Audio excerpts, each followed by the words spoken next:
Right, hey guys, T's here with a brand new video. I know I haven't done much videos in the past, I'm so sorry. I've been busy doing certain things and so on. But as I was saying, as you can see on my guy, I'm getting ready for the Halloween special, and the fact that I'm gonna do a Halloween video when it comes to Halloween.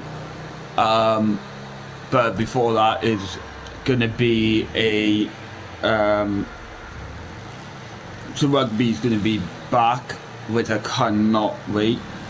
Other than that, we've got the fact of the reason why I did this video. I've come up with so many ideas of what I want to do as well as gaming. Obviously, now as we all know, I live in Wales, and there's a lot that Wales the Welsh history and all that and different stuff that a lot of people don't know about or whatever. Like the fact of where I'm from originally, that's the town I'm originally from, had the big impact in the war and everything like that. The other thing is now a lot of you might not know about the sport rugby, but as we all know, especially as a Welsh, that rugby's a big thing over here. We absolutely adore the rugby, and I know the rugby's coming on a 30th, and I can't wait for the first game, Wales against New Zealand. Basically, years and years ago, how they used to bring the players and all that, like the Welsh players. We didn't have like the way it is now, where they pick them out of a club and all that, and there you go, you play for your country. They used to get a couple of lads who were, basically hard-working men. They were coal miners and all that, and because Wales is a big used to be a big industry of coal, because all the valleys and everything. They used to grab the miners out of the ground, and they used to come out of the ground into the rugby pitch and everything like that. And that's how it was in the old days. That's what I've been told, though. But other than that, the area that I live, there's a lot of history where it's like there's a bridge that I didn't know why we named it the Dipping Bridge, but then I found out there's a story behind it of basically years and years ago, roughly around, I don't know, like 1800s, maybe a bit earlier. The sheep farmers around the area used to take the dirty sheep down there and basically put them in, and the sheep then would swim back to shore, and they basically were clean again. What I found it was a bit ironic, but I always thought the name of the Dipping Bridge was because people used to jump off the bridge into the water in the summer, which I've done myself, and it is a great to do. But now apparently because what they used to do was it put the sheep in. There's other stuff around here, like if I'm not mistaken, my brother told me that the village I'm originally from itself used to have tunnels underground from one point of a certain area to the church, because the area that I was from is where the monks used to live in the old days. But that's what I heard from my brother. I'll have to check it up on him. But I will eventually go to the library or wherever, basically just search it all up about the history on this place and everything else. Like, I found histories of my great grandfather, which my who my basically middle name is, because I was named after him with my middle name. I found out that he used to be in the World War II as the kind of person in the RAF that used to talk to the pilots and all that, like where, take off or land or something like that. He had a clear voice, so then they understood what he's saying, and and that's what I found out about my great grandfather. And the other thing I knew about him was that he was also a bare knuckle fighter, which most of you people won't know what that is. It's basically like boxing, but bare knuckles, and basically you had to be tough to actually do it. But yeah, apparently he used to do it himself, and he was a good fighter himself.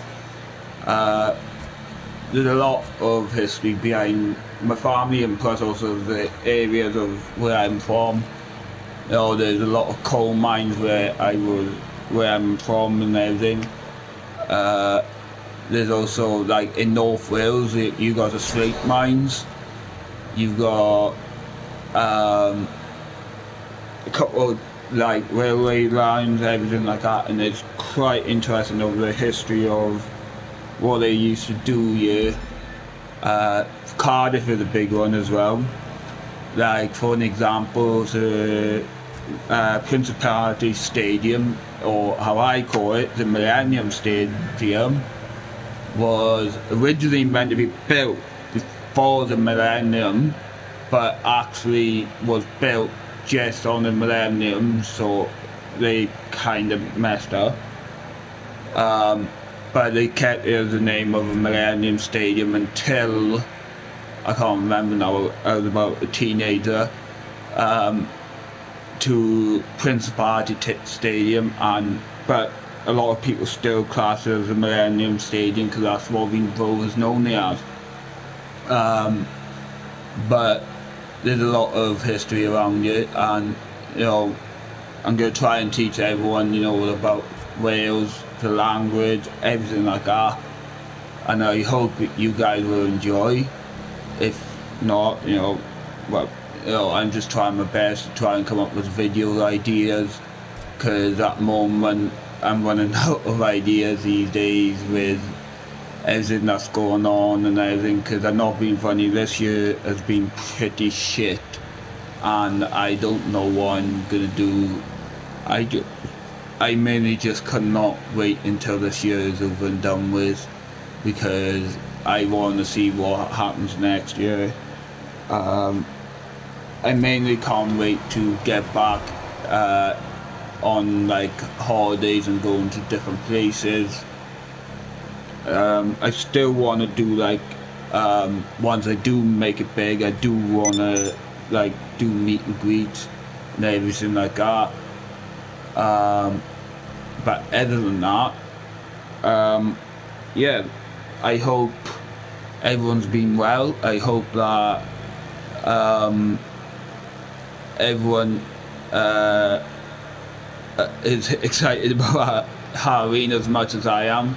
I am quite old for Halloween now, but hey, I love my candy as well as I love my horror movies. But and the other thing is, I don't necessarily know exactly, but obviously people who live in the UK will know Children in Need is coming up, which I normally watch myself for multiple reasons.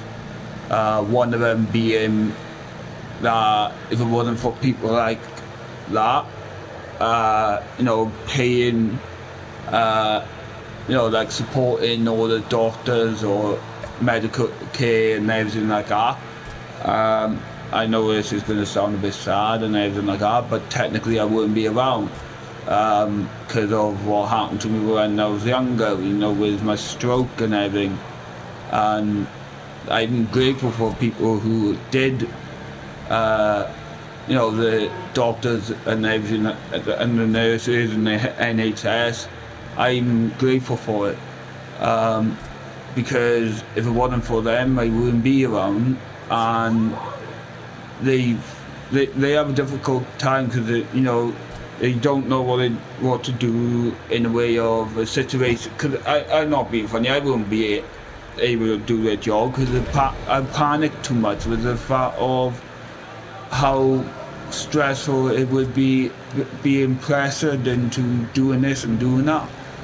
So, you know, I think doctors and nurses have a tough job, and I'm really grateful how they deal with it, because I bloody wouldn't. I can barely deal with it when I'm working on the car and all that, and mechanics, when I scream at a bolt or nut and then tell it to get the fuck off, but it don't come off. So as a mechanic way, if something don't come off, you break it, but not in the way of a nut or bolt. You normally break brake pads, the broken brake pads, the one you try and change, or the brake disc, which one of the boys I went to work with before, when I was working in this garage. I don't work there anymore, but I remember one of the lads, we were trying to get a brake disc off, and it wouldn't come off because it was a old one anyways. And in the end he went, "I'll make it come off now." And we just looked at him and went, "What do you mean you're going to make it come off now?" And he grabbed us one of the hammers. It was like a muller, and he just smashed the hell out of it, and all of a sudden it just snapped into two and hit the floor. And I just looked down and went, "Fuck, yeah, you got it off quite well, but..." And I think I was the one who picked it up and then chucked it in the basically where they check all the broken or scrap parts and all that, and then someone will come along and pick it up, and I don't know what they do with it after that. But it was just the way he just went, "I'll get it off," bang, and walked off like as if it was nothing. I just went, "What the fuck just happened?" But, you know, I've had a lot of times where it was quite funny in work. That's the best. That's why I enjoy working in the garage, because it's just something. It's therapy. I can't pronounce the word.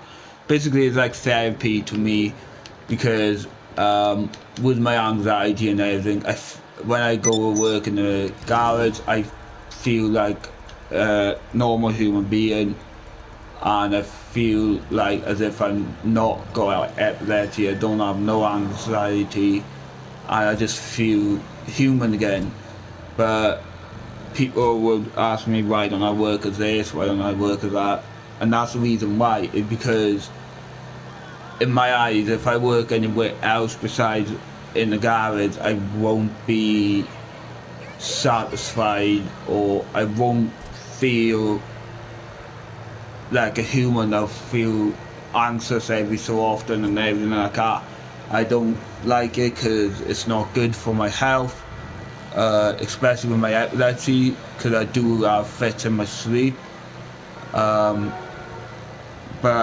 we are trying to control other stuff as well, like I've been having problems with my right arm where sometimes it'll go numb and my hand will just close in. It's getting frustrating because it's getting to a point where when it does happen, I can't even make food properly, like make my own dinner, because I gotta do everything then with one hand. Is that I was trying to pick out, I put some chicken nuggets in the oven. I had to try and get them out with a tea towel, but I had to try and fold the tea towel with one hand and everything like that, and it's just like not working with the way my hands and everything with my stroke and the fact of this, that and the other.